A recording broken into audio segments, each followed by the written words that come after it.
Hello అండి. ఈరోజు మనం రెండు చిన్న చిన్న కథలు చెప్పుకుందాం. మొదటి కథ పేరు గొల్ల స్త్రీలు.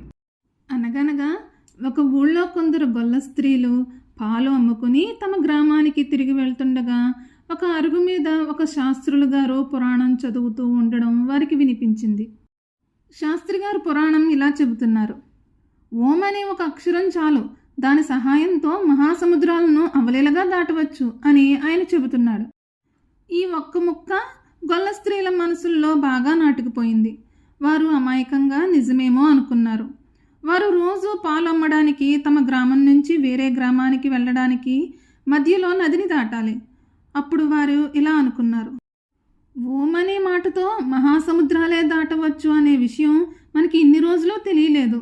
మనం 4 అణాలు డబ్బులు నావికి ఖర్చు పెడుతున్నాం. ఓం అని జపిస్తూ నీళ్ల మీద నడిచి వెళ్తే రోజుకు 4 అణాల డబ్బులు మిగిల్చుకోవచ్చు అని అనుకున్నారు. పురాణం శాస్త్రి గారు చెప్పిన మాట మీద వారికి ఎంత గట్టి గురి కుదిరిందంటే ప్రతిరోజు నది దగ్గరికి వచ్చాక వారు పడవ కోసం చూడకుండా ఓం అనుకుని నది మీదుగా నడక సాగించారు. వారికి ఉన్న నమ్మకం వలన వారు నీటి మీద నడవగలిగి అవతల ఒడ్డుకు చేరుకున్నారు. అది మొదలు ఆ గొల్ల స్త్రీలు ప్రతిరోజు నది మీదుగా నడిచి వెళ్ళి పాలు అమ్ముకుని తిరిగి ఇంటికి వెళ్ళిపోతుండేవారు. ఇలా ఒక నెల గడిచింది.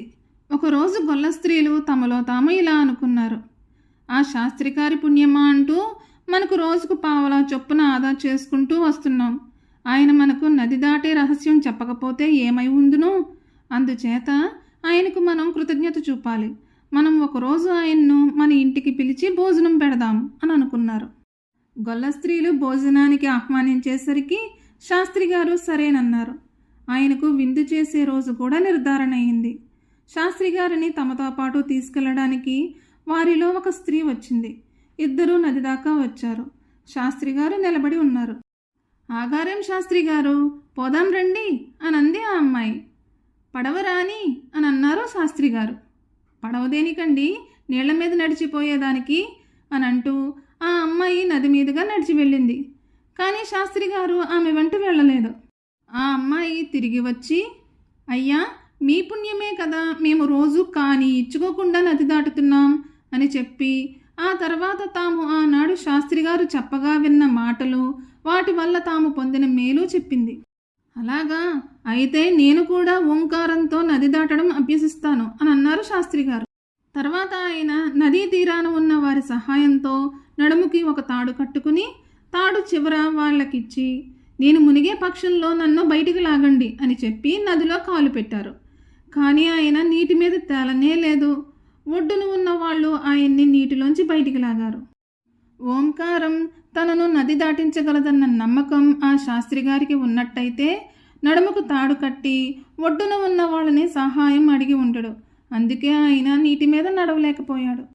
ఇప్పుడు మనం ఇంకో కథ చెప్పుకుందాం. ఈ కథ భలే సరదాగా ఉంటుంది. అనగనగా ఒక ఊళ్ళో సూరయ్య, మంగమ్మ అనే దంపతులు ఉండేవారు. సూరయ్య రోజు పొద్దున్నే పొలానికి వెళ్ళి సాయంత్రానికి ఇంటికి తిరిగి వచ్చేవాడు.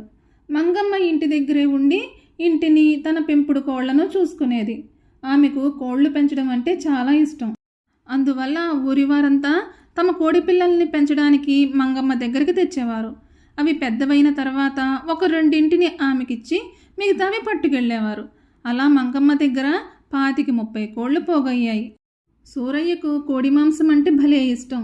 ఒక కోడిని కోసి వండమని అతను ఎన్నోసార్లు భార్యను అడిగాడు. కానీ ఆవిడ అందుకు ససేమిరా ఒప్పుకోలేదు. ఆలోచించి సూరయ్య ఒక పన్నాగం పన్నాడు. అతను ఒకరోజు భార్యతో ఇలా అన్నాడు, ఏమేవ్ మంగు, నిన్న ఒక స్వాముల వారు కనిపించారు. మన పొలం ఈ మధ్య సరిగ్గా పండడం లేదు కదూ, అందుకు కారణం ఏంటని అడిగాను. అందుకు ఆయన ఏం చెప్పాడంటే, మన ఊరి చివర రావి చెట్టు ఉంది చూసావా, ఆ చెట్టు తొర్రలో పంటల దేవుడు ఉన్నాడట. రోజు ఆ తొర్రలో కోడి మాంసం కూర పెట్టి వెనక్కి తిరిగి చూడకుండా వెళ్ళిపోవాలట. అలా ఒక 4 రోజుల పాటు చేస్తే పంటల దేవుడు అనుగ్రహించి మన పొలం బాగా పండిస్తాడట అని చెప్పాడు. ఈ మాటలు విని మొదట మంగమ్మ గాబరా పడిపోయింది. తర్వాత ఎంతోసేపు ఆలోచించి, సరేలే ఆయన చెప్పినట్టు చేస్తే పొలం బాగా పండుతుంది కదా అని తన మనస్సుని సమాధానపరుచుకుని తన భర్త చెప్పినట్టు చేయడానికి ఒప్పుకుంది. ఆ రోజు నుండి మంగమ్మ ఒక కోడిని కోసి మసాలా వేసి కోడి కూర అన్నంతో పాటు మూట కట్టి తీసుకుపోయి ఊరి చివర ఉన్న రావి చెట్టు తొర్రలో పెట్టి వెనక్కి తిరిగి చూడకుండా ఇంటికి వచ్చేది.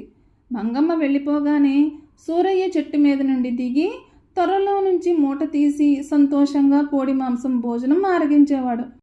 ఇలా 1 నెల రోజులు గడిచింది. మంగమ్మ ఆఖరి కోడిని కూడా కోసేసింది. కానీ భర్త చెప్పిన పంటల దేవుడి అనుగ్రహం ఏమీ కనిపించలేదు. ఈ దేవుడిలో ఏదో మోసం ఉందనుకుని ఆమెకు అనుమానం కలిగింది. అందువల్ల మంగమ్మ ఆ రోజు భోజనం చెట్టు తొర్రలో ఉంచి వెనక్కు తిరిగి చూడకుండా వచ్చేయడానికి బదులుగా కొంత దూరం వెళ్ళి ఒక చెట్టు వెనక దాక్కుని ఏం జరుగుతుందా అని చూస్తూ ఉంది. ఇంకేముంది, సూరయ్య రావి చెట్టు దిగి తొర్రలో నుంచి భోజనం తీసుకుని తినడం మంగమ్మ కంటపడింది. ఆమె అగ్గి మీద గుగ్గిలమైపోయి గబగబా వెళ్ళి మొగుడు వీపు మీద 2 చేతులు నొప్పి పుట్టే వరకు కొట్టి తర్వాత నోటికొచ్చినట్టు తిట్టింది. ఇక ఈ మొగుడితో సంసారం నా వల్ల కాదు అంటూ ఏడవసాగింది. ఆమె తన పుట్టింటికి వెళ్ళిపోవడానికి నిశ్చయించుకుంది. మూటా ముల్లే ఒక పెద్ద గంపలో సర్దుకుని ఇరుగు పొరుగు వారికి వీడ్కోలు చెప్పడానికి వెళ్ళింది. తన భార్య వెనుకనే సూరయ్య కూడా ఇంటికి వచ్చాడు. భార్య ప్రయాణానికి సిద్ధం చేసుకున్న గంపలో దూరి కూర్చున్నాడు. మంగమ్మను సాగనంపడానికి ఇరుగు పొరుగు ఇంటికి వచ్చారు. ఆమె తన ఇంటిని ఆఖరుసారి చూసి బావురుమని ఏడ్చి తన గంపను నెత్తిని ఎత్తించుకుని పుట్టింటికి వెళ్ళిపోయింది. పుట్టిల్లు చేరుతూనే మంగమ్మ వలవలా ఏడ్చి తల్లితో తన భర్త చేసిన మోసమంతా చెప్పింది. తల్లి మంగమ్మను ఓదార్చుతూ, ఊరుకో తల్లి, అయ్యిందేదో అయ్యింది, ఇక నువ్వు ఆ మనిషి మొహం చూడనే వద్దు, ఇక్కడే ఉండిపో అనంది తల్లి.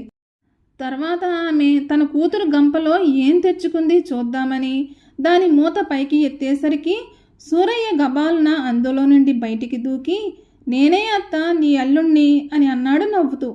అది చూసేసరికి అత్తకు మండిపోయింది. తన మీద పడి తినడానికని తన కూతురు అల్లుడు పన్నాగం పన్ని వచ్చారనుకుని ఆమె వాళ్ళిద్దరినీ బయటికి గెంటేసి తన గడపలో అడుగు పెట్టడానికి వీల్లేదు అంది. మంగమ్మ మొగుడు వంక కోపంగా చూస్తూ మనసులో తిట్టుకుంటూ గత్యంతరం లేక ఆ మొగుడితోనే కాపురం నిశ్చయించుకుని అతని వెంట ఇంటికి తిరిగి వచ్చేసింది. ఈ కథ కానీ మీకు నచ్చినట్లయితే please like, share and subscribe to my channel.